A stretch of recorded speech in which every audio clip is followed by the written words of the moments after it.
Doki Doki continues. Sayori, about what happened earlier. Eh? What do you mean? You know, between Yuri and Natsuki. Does that kind of thing happen often? No. That's really the first time I've seen them fight like that.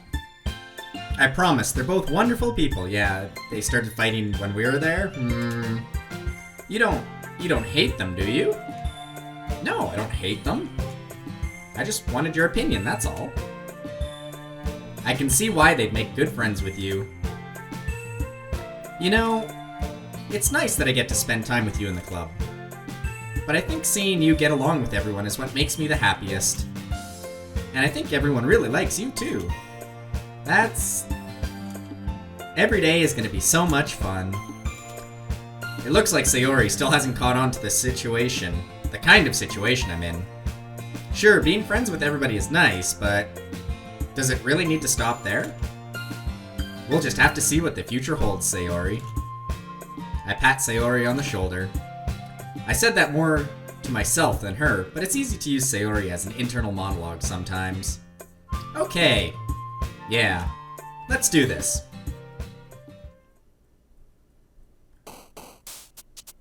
Oh, we're writing another, poem, I think. Who are we going after again? I don't remember. I've got the memory of a gnat.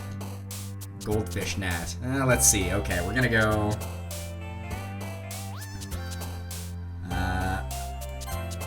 Atone.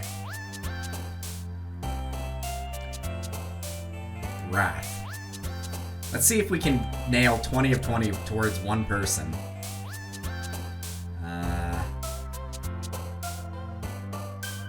Tears? No, shoot. Well, there goes that. Ugh, yikes. That word worries me. It worries me. Oh, shit. Okay, well, we're all over the place again. Uh-oh. We're 3 and 2 now. That's not good. Or maybe it is, I don't know.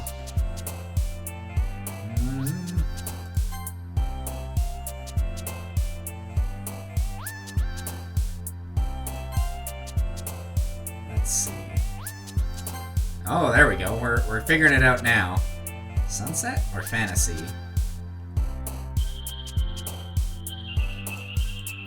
Nah.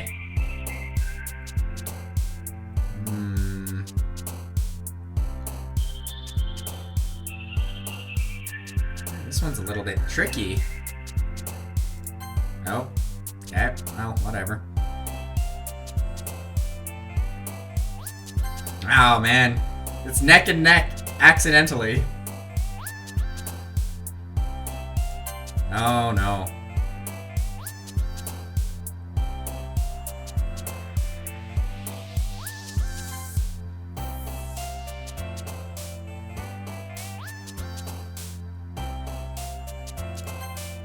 Okay, it's neck and neck.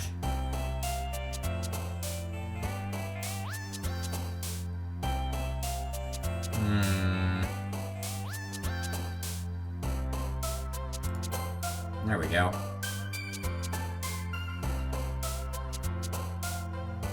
The numbers don't break out perfectly. So it's like if you go 3, 3, and 3, and then 1 doesn't distribute evenly, so...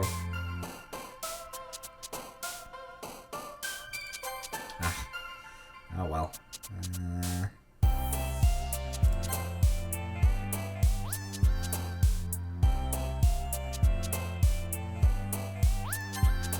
Oh, one for...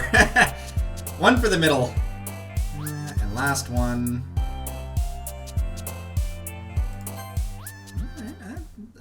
Let's see how our poetry did. Another day passes and it's time for the club meeting already. I've gotten a little more comfortable here over the past couple of days. Entering the club room, the usual scene greets me. Yo, Sayori. Looks like you're in a good mood today. I'm still not used to you being in the club, that's all. It's been like a week at this point, come on. I see.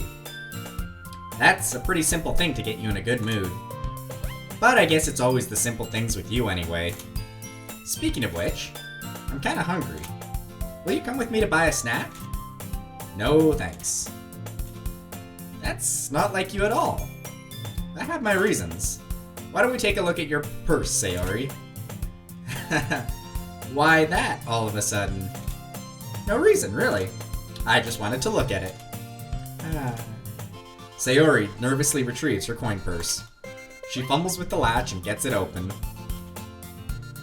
Then she turns it upside down and lets all the contents spill onto the desk. Only 2 small coins fall out. I knew it! I can see right through you, Sayori. That's not fair. How did you even know? It's simple. If you had enough money in the first place, you would have bought a snack before coming to the club room. So either you're not hungry and wanted an excuse to take a walk, or you planned to conveniently forget that you spent all your money so that I would lend you some. There's one more thing. You're always hungry. And so that only leaves one option. I give up. Don't make me feel guilty. If you feel guilty, that means you deserve to feel guilty. Hi, Yuri? Yuri suddenly giggles. I didn't notice that she was listening in.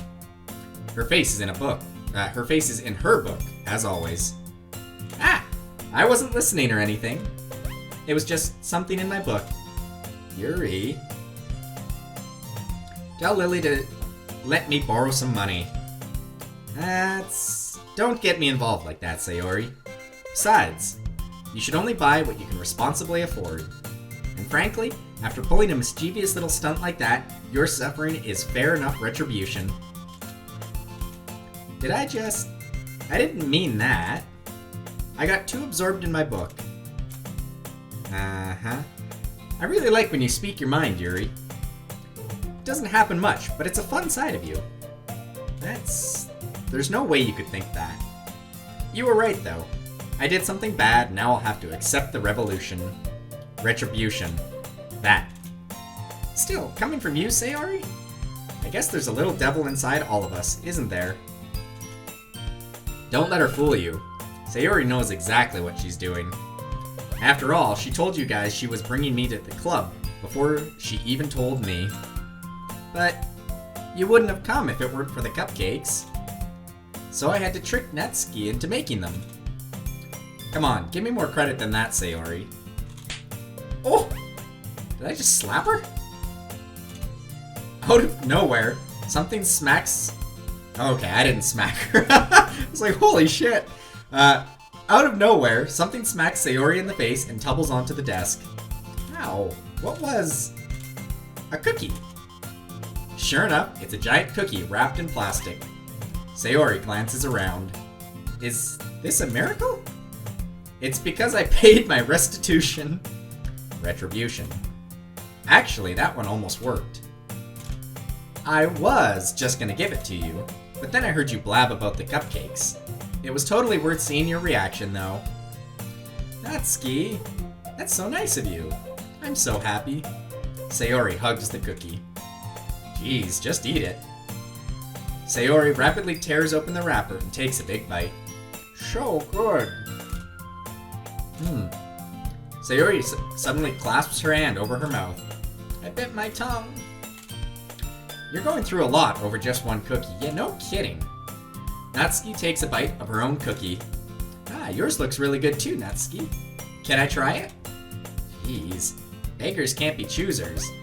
But yours is chocolate. Yeah, why do you think I gave you that one? Fine. Still, I'm really happy that you shared this one with me. Sayori gets out of her seat and goes behind Natsuki and wraps her arms around her. Aw, hugs are nice. I get it.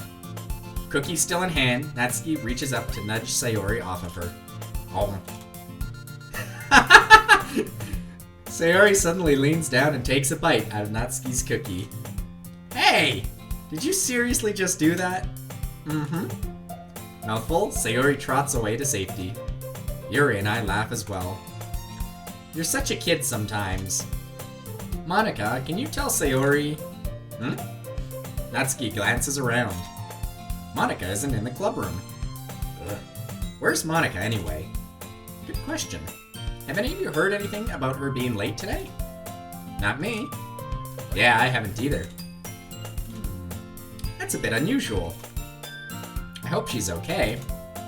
Of course she's okay. She probably just had something to do today. She's pretty popular after all. You don't think she has a... I wouldn't be surprised. She's probably more desirable than all of us combined. Aw, have some self-confidence there, Yuri. Yeah, that's true. Excuse me? Suddenly the door swings open. No, it doesn't. It slides open. We're in Japan. Come on. Sorry, I'm super sorry. There you are. I didn't mean to be late. I hope you guys weren't worried or anything. Monica chose the club over her boyfriend after all. You're so strong-willed. Boyfriend? What on earth are you talking about? Monica quizzically glances at me. Never mind that. What held you up, anyway? Well, my last period today was study hall. To be honest, I kinda just lost track of time. That makes no sense, though. You would have heard the bell ring, at least. I must not have heard it since I was practicing piano. Piano? I wasn't aware that you played music as well, Monica. I don't, really. I just kinda started recently. I've always wanted to learn the piano. That's so cool. You should play something for us, Monica. Monica looks at me. Maybe once I get a little bit better, I will. That sounds cool. I'd also look forward to it. Is that so? In that case, I won't let you down. Monica smiles sweetly. I didn't mean any pressure or anything like that. Don't worry. I've been practicing a whole lot recently, and I'd really love the chance to share once I'm ready. I see. In that case, best of luck. Thanks. So, I didn't miss anything, did I? No, really. I chose to leave out Sayori's mischievous escapade. I'm sure Natsuki will end up complaining to her anyway. It looks like everyone has already settled down. Sayori somehow already finished her entire cookie. Yuri is back to her book, and Natsuki disappeared into the closet. I'm really curious to talk to Yuri a bit more, but at the same time, I would feel bad for distracting her from her reading. I catch a glimpse of the cover of her book. It looks like the same book that she lent to me. More than that, she seems to be on the first few pages. Uh-oh, music change. Crap. I think she noticed me looking at her. She sneaks another glance at me, and our eyes meet for a split second. But that only makes her hide her face deeper in her book. Sorry. I was just spacing out. I mutter this, sensing I made her uncomfortable. Oh, it's fine. If I was focused, then I probably wouldn't have noticed in the first place. But I'm just rereading a bit of this, so... That's the book you gave me, right? I wanted to reread some of it. Not for any particular reason. Just curious, how come you have 2 copies of the exact same book? Well, when I stopped at the bookstore yesterday... that's not what I meant. I mean, I just happened to buy 2 of them. I see. There's something fairly obvious here that Yuri isn't telling me, but I decide to let it go. I'll definitely start reading it soon. I'm glad to hear. Once it starts to pick up, you might have a hard time putting it down. It's a very engaging and relatable story. Is that so? What's it about, anyway? Well... Yuri closes the book and scans her eyes over the back. The book is titled Portrait of Markov. It's an autobiography of a famous Russian. There's an ominous-looking eye symbol over the front cover. Oh, it's a... Illuminati. Alright. I just wanted to make sure I don't accidentally give anything away. Basically, it's about this girl in high school who moves in with her long-lost younger sister. But as soon as she does so, her life gets really strange. She gets targeted by these people who escaped from a human experiment prison. And while her life is in danger, she needs to desperately choose who to trust. No matter what she does, she starts destroying most of her relationships, and her life starts to fall apart. That's kind of It's kind of dark, isn't it? Yuri made it sound like it was going to be a nice story, so that dark turn came from nowhere. Yuri gently giggles all of a sudden. Are you not a fan of this sort of thing? No, it's not that. I mean, I can definitely enjoy those kinds of stories, so don't worry. I hope so. Yeah, I totally forgot that Yuri is into those sorts of things. She's so shy and reclusive on the outside, but her mind seems to be completely different. It's just that those kind of stories, they challenge you to look at life from a new perspective.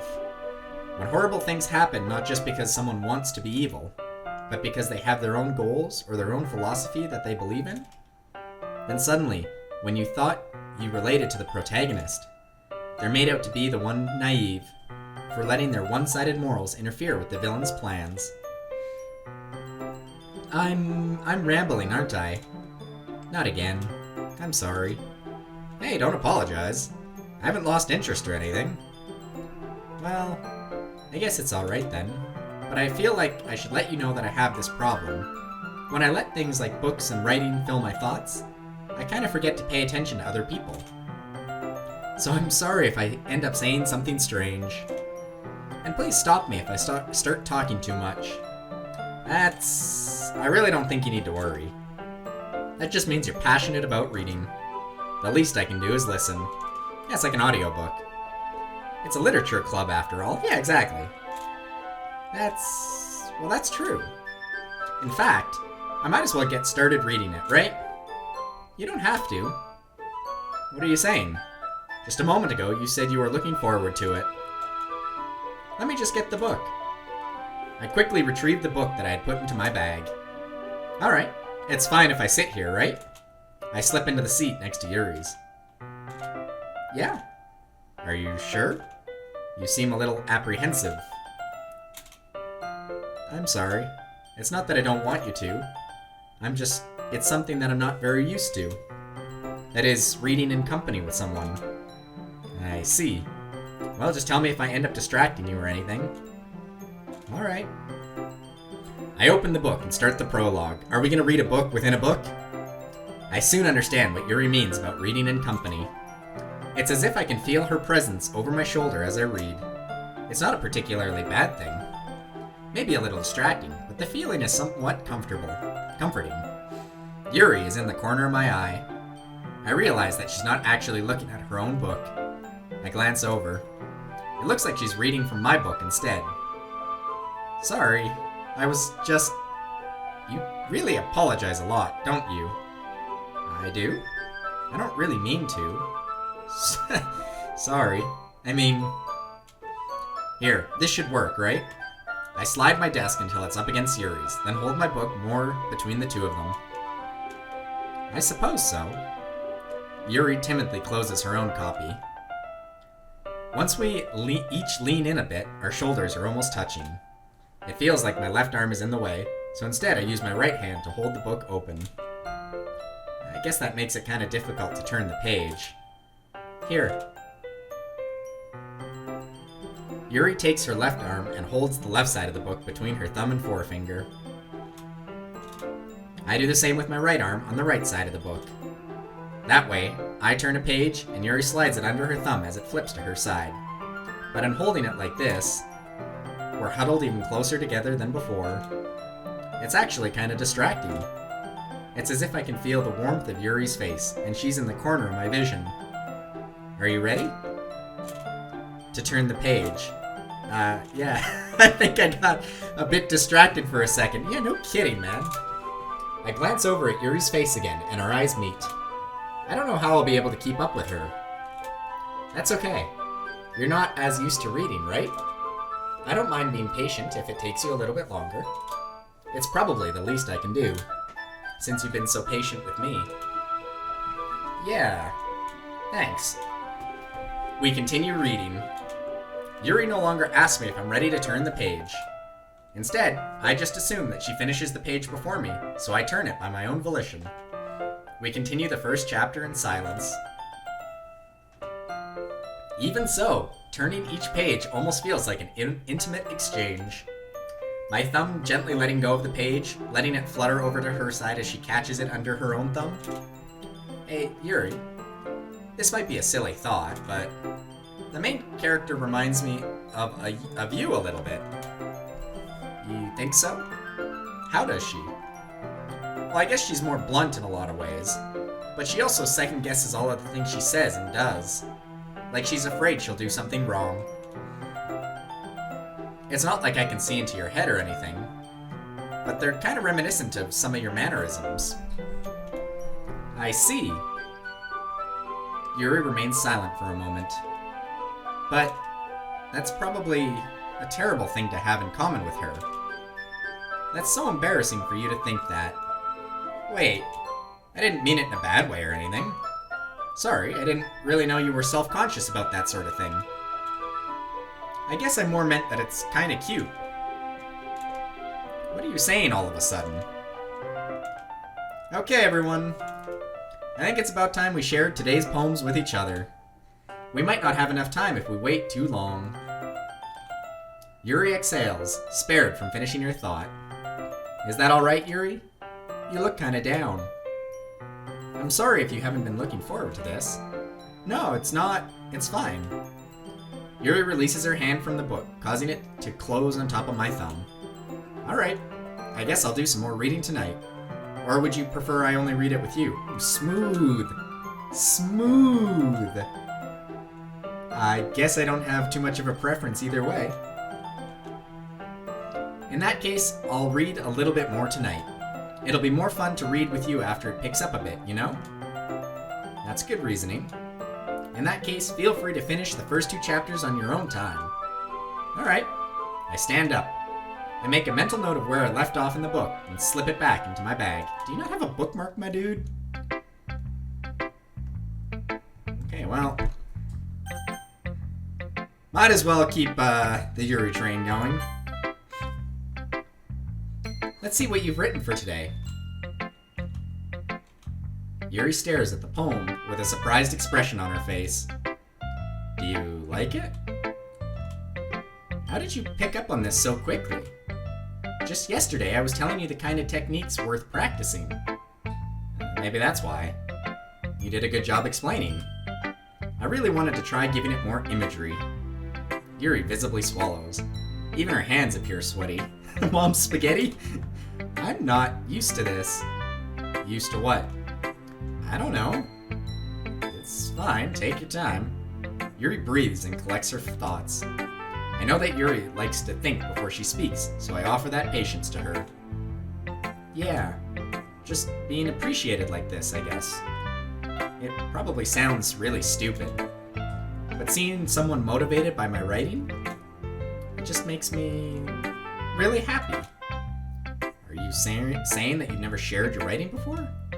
Yuri nods. Really? I don't believe it. I really only write for myself. And besides, people would just laugh at me. Do you really think that? Again, Yuri nods. Huh. I really hope that the audio didn't fuck up the whole time, because I just noticed it's double echoing on my side. Even your close friends? That's not the right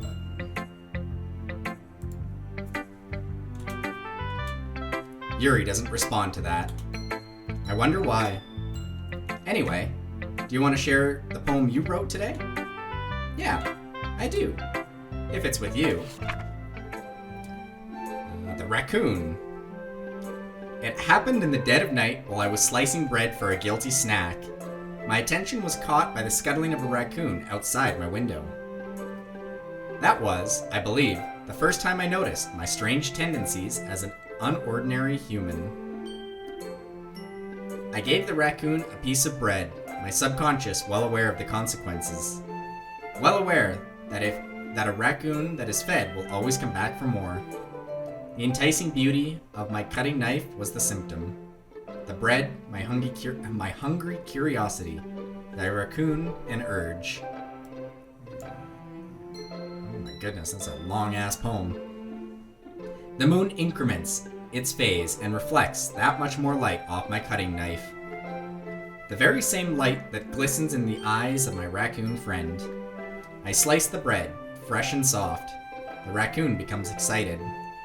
Or perhaps I'm merely projecting my emotions into the newly satisfied animal. The raccoon has taken to following me. You could say we've gotten quite used to each other. The raccoon becomes hungry more and more frequently, so my bread is always handy.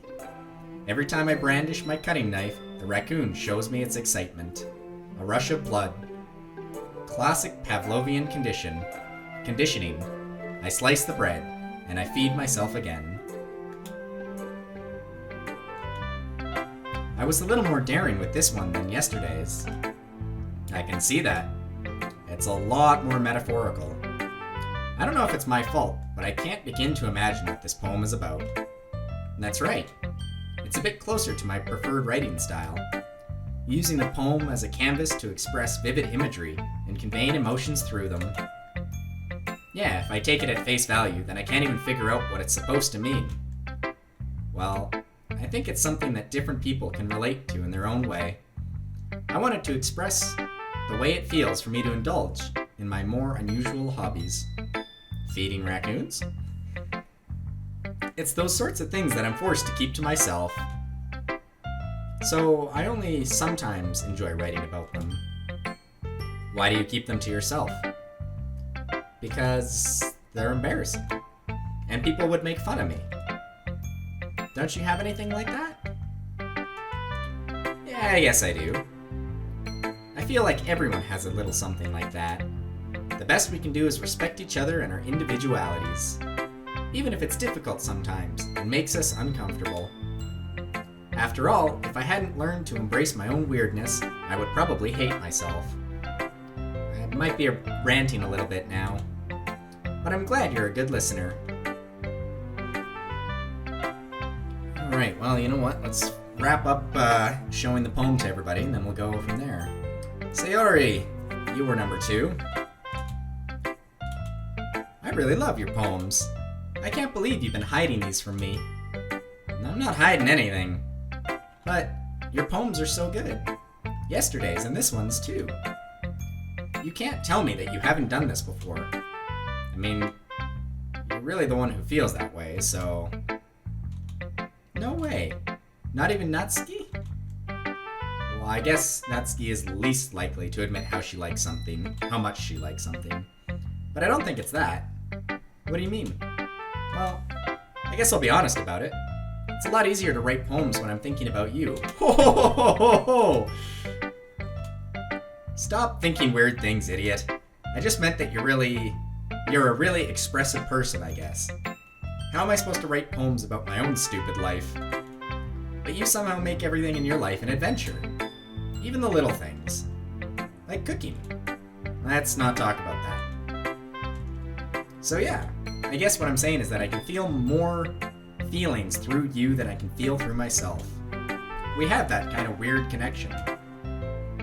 It's your fault for getting in my business all the time. I don't know if I understand. You never understand when I try and explain things to you, do you, Sayori? I pat Sayori's head. Hey, I'm not a kid, you know. Are you sure about that? Maybe. Sayori starts fiddling with her pencil between her hands. Hey, will you give me your poem? I kind of want to keep it. Why? Because, well, it's the first time you've written something for me. Sayori, you completely misunderstood. I didn't write this for you. Are you even listening anymore? Well, whatever. I'll give it to you when we go home. Really? I broke my pencil. Oh, she was holding the pencil. I guess she excitedly was like, ah! Sayori hastily bends down to pick up the piece she dropped. But being inattentive of her surroundings, she bumps right into me. Sorry. It's fine. I'll get it for you. I bend down and pick up the broken pencil. Sayori clutches the desk beside me to support herself, knees shaking. I'm a little clumsy today, and you're a little clumsy all the time. Let's sit down, Sayori. I grab Sayori's arm and help her sit at the desk. Anyway, I still haven't read your poem. Oh, sorry, I forgot about that. But it's not as good as yours.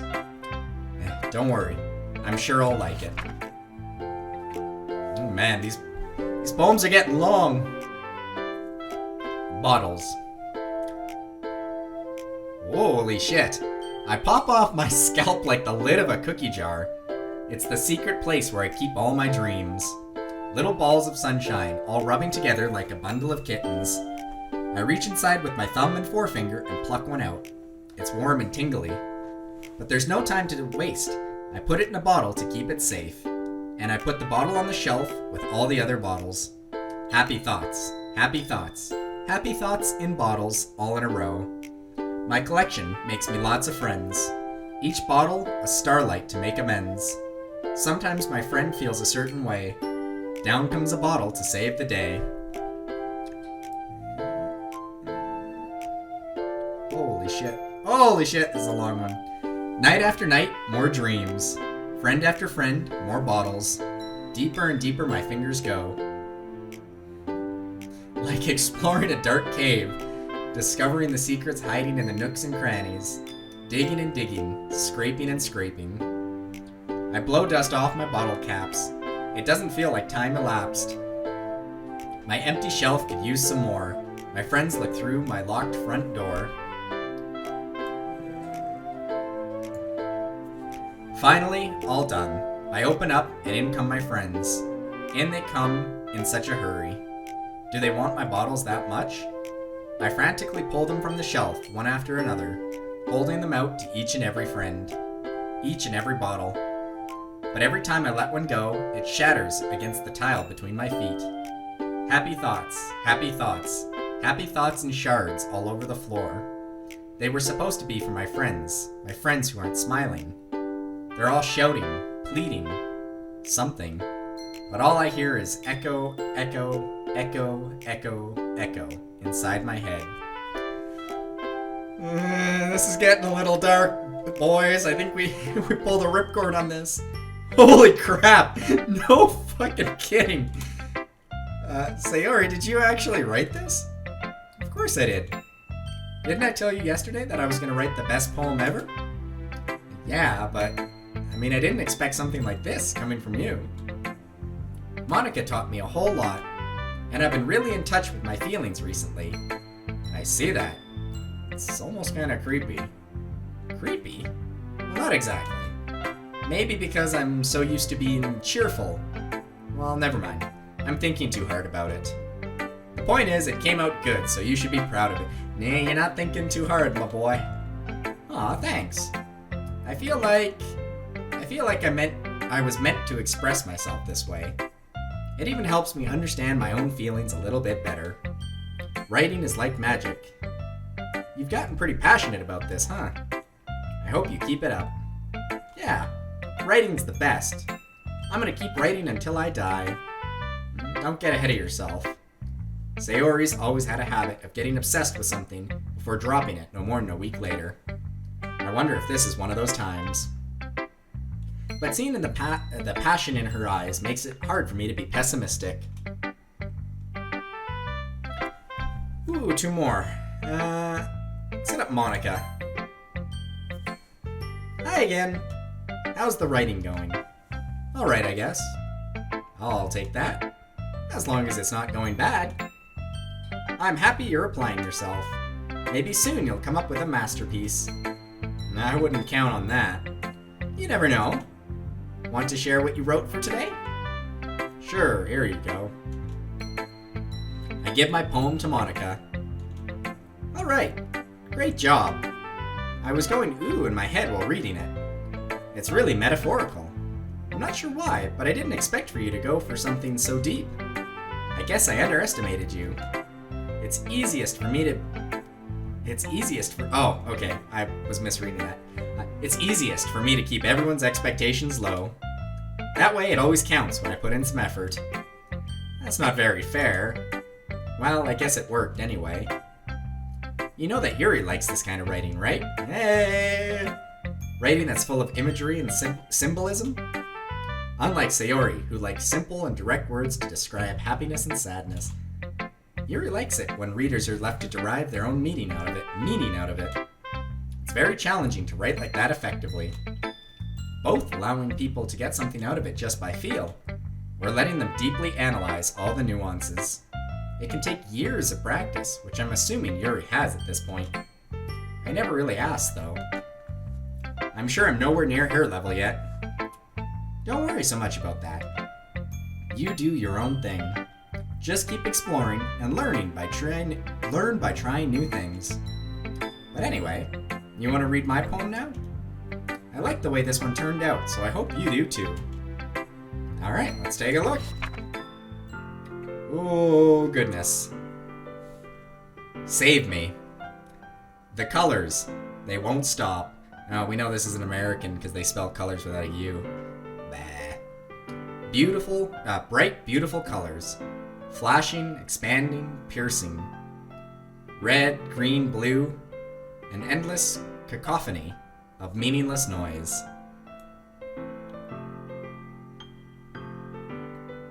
Oh, wow, there's a lot. Okay.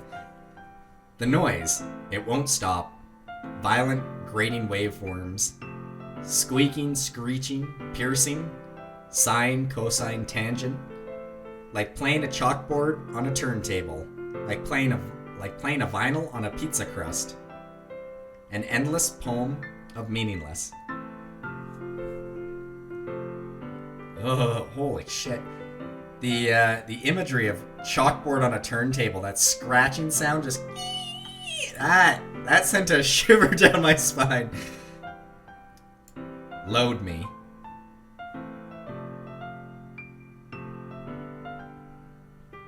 Load me? Love me? No, I think it says load me. It's even more abstract than your last one, huh? I guess it's just the way I write. I'm sorry if you don't like it. I never said that. It's just a kind of thing I've never really seen before, I guess. I kind of like playing with the space on the paper. Choosing where and how to space your words can totally change the mood of the poem. It's almost like magic. The way I wrote the lines really short makes me feel like they're trying to speak over their noise. I see. It's still hard for me to tell what it's about, though. Sometimes asking what a poem is about isn't the right question. A poem can be as abstract as a physical expression of a feeling, or a conversation with a reader. So putting it that way, not every poem is about something. Anyway, here's Monica's writing tip of the day. Sometimes you'll find yourself facing a difficult decision. When that happens, don't forget to save your game. You never know when you might change your mind. Or when something unexpected may happen. Wait, is this even a tip about writing? What am I even talking about? A nice fourth wall break. That's my advice for today. Thanks for listening.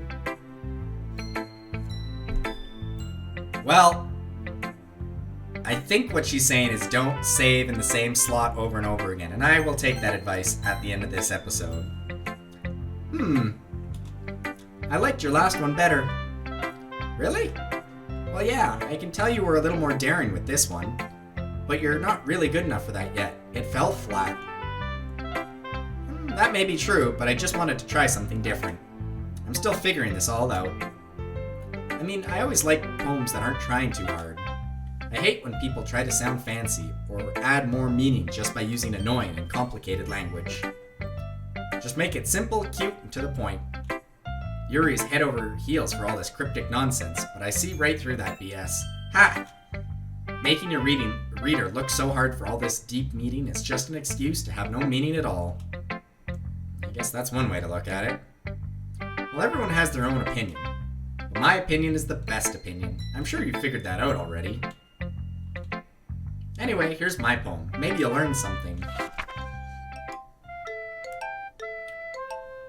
Okay, Amy likes spiders. You know what I heard about Amy? Amy likes spiders. Icky, wriggly, hairy, ugly spiders. That's why I'm not friends with her. Amy has a cute singing voice. I heard her singing my favorite love song. Every time she sang the chorus, my heart would pound to the rhythm of the words. But she likes spiders. That's why I'm not friends with her. One time, I hurt my leg really bad. Amy helped me up and took me to the nurse. I tried not to let her touch me. She likes spiders, so her hands are probably gross. That's why I'm not friends with her. Amy has a lot of friends. I always see her talking to people. She probably talks about spiders. What if her friends start to like spiders too? That's why I'm not friends with her. It doesn't matter if she has other hobbies. It doesn't matter if she keeps it private. It doesn't matter if it doesn't hurt anyone. It's gross. She's gross. The world is better off without spider lovers, and I'm gonna tell everyone. Not bad, right? It's quite a bit longer than yesterday's. Yesterday's was way too short. I was just warming up. I hope you didn't think that was the best I could do. No, of course not. Anyway, the message is pretty straightforward in this poem. I doubt I have to explain it. Sometimes you can explain complicated issues with much simpler analogies. And it helps people realize how stupid they're being. Like, anyone would agree that the subject of this poem is an arrogant jerk. Do you know people like that? Of course. It's about however one thinks That doesn't matter. It can be about anything. I wrote it to be easy to relate to. Everyone has some kind of weird hobby or guilty pleasure. Something that you're afraid if people find out, they'd make fun of you or think less of you. But that just makes people stupid. Who cares what someone likes, as long as they're not hurting anyone and it makes them happy? Are you getting bullied in class, Natsuki? I think people really need to respect others for liking weird things. That's funny. Yuri wrote about something similar today. Did you say Yuri? Yeah. She said her poem was about an unusual hobby of hers. I didn't really get it, but she said something similar to you. That people shouldn't make each other feel insecure about those things. Really? I mean, Yuri's pretty weird, so I wouldn't doubt that she has some weird hobbies. Not that there's anything wrong with that. It's not like I would judge her or anything. Natsuki has trouble finding words. I guess I should try not to be so mean to her. If she feels insecure about her weird behaviors and stuff. I mean, I always hate people who make me feel insecure. And Yuri made me feel insecure yesterday. But the way you put it, it sounds like she's learned her lesson. I would say so. Even if her writing style is really different, I'm sure she'll appreciate the message in your poem. It's what I do best, after all. I don't like writing unless there's a good message to take away from it. Like, conveying emotions is important. But I want to make people think, not just feel. Remember that. I'm going to write a good one for tomorrow too, so look forward to it. Okay, everyone. We're all done reading each other's poems, right? I have something extra planned for today, so if everyone could come and sit at the front of the room. Whew, is this about the festival? Well, sort of. Do we really have to do something for the festival? It's not like we can put together anything good in just a few days. We'll just end up embarrassing ourselves instead of getting any new members. That's a concern of mine as well. I don't really do well with last minute preparations. Don't worry so much. We're gonna keep it simple, okay? We won't need much more than a few decorations. Sayori has been working on posters, and I've designed some pamphlets that we can give out during the event. Okay, that's great and all, but that doesn't tell us what we're actually going to be doing for the event. Ah, sorry, I thought you heard about it already. We're going to be performing. Performing? Monica. Yes, we're gonna have a poetry performance. Each of us is gonna choose a poem to recite during the event. The cool part is, we're also gonna let anyone else come up and recite poems too. Sayori's putting up all the posters in case anyone wants to prepare ahead of time. Sayori, who's been coloring a poster, holds it up for us to see. Are you kidding me, Monica? You didn't already start putting those posters up, did you? Well, I did. Do you really think it's that bad of an idea? No, it's not a bad idea. But I didn't sign up for this, you know. There's no way I'm going to be performing in front of a group of people like that. I agree with Natsuki. I could never in my life do something like that. Imagining it, Yuri shakes her head in fear. Guys, no, Sayori, I understand where they're coming from. Remember that Natsuki and Yuri have never shared their poems with anyone until just a couple of days ago. It's a lot to ask for them to recite their poems out loud to a whole room full of people.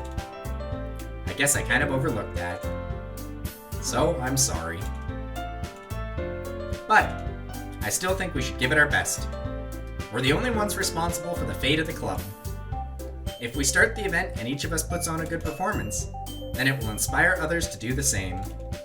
And then the more people who perform, the better we'll be able to show everyone what literature is all about. Yeah, it's about expressing your feelings, being intimate with yourself, finding new horizons, and having fun. That's right. And it's those reasons that we're all in the club today. Don't you want to share that with others?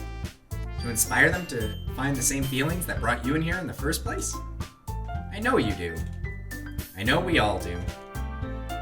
And if all it takes is standing in front of the room for 2 minutes and reciting a poem, then I know you can do it. Natsuki and Yuri remain silent. Sayori looks worried. I guess that leaves me no choice. I agree. I don't think it's too much to ask. I think that Sayori and Monica have been trying really hard to get new members. The least we can do is to help them out a little bit. Maybe, but it looks like Natsuki doesn't have any arguments left. Okay, fine. I guess I'll just have to get it over with. Alright. Thanks, Natsuki. What about you, Yuri? Yuri dejectedly glances around at everyone else's expectant faces. I guess I really don't have a choice. That's everyone. You're the best, Yuri. This club is seriously gonna be the death of me. Oh gosh. You'll be fine, Yuri. But anyway, let's move on to the main event. I want each of you to choose a poem of yours. We're going to practice reciting them in front of each other.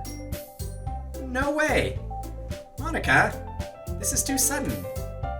Well, if you can't recite your poem in front of the club, how do you expect to do it in front of strangers? Don't worry. I'll start off to help everyone feel a little more comfortable. Can I go next? Of course. Now let's see. Monica flips through her notebook to the specific poem she has in mind for herself. She then stands behind the podium. And that's where we're gonna call it. Save. Oh, we can save 9 times 6 slots. Let's drop that there. When we come back next time, we'll hear whatever the poem title, The Way That They Fly or something like that. Till next time, guys. Later.